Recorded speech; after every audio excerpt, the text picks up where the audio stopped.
Hey guys! Welcome back to my channel. Today, I've got something super cool to share with you. A tool that lets you mirror your Android screen on your PC.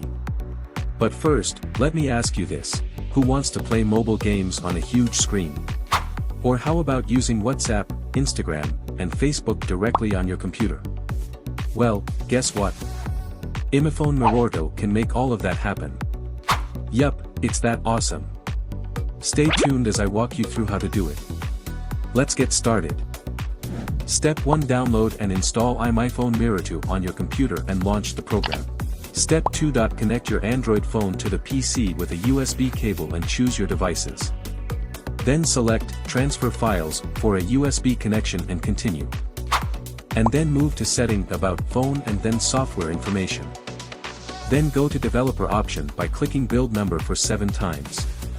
Enable the USB debugging on your Android devices when USB is connected. Step 4. Give permission to MirrorTo and allow it to show things on top. Click Turn On. iMyFone-Your APK will be automatically downloaded in your Android phone. Wow, magic! Your Android phone screen is successfully mirrored to the computer. And you can enjoy mobile games or reply messages on social platforms with a large screen by using keyboard and mouse. Now, turn on keyboard mapping on the toolbar. Get into the PUBG mobile game. You can choose the PUBG configuration of the gaming keyboard built in. Click Save. Brace yourself for a PC PUBG gaming session. Exciting, right? Alright, that's a wrap for today's video. Don't forget to subscribe to the channel. If you found the video helpful, feel free to share it with your friends.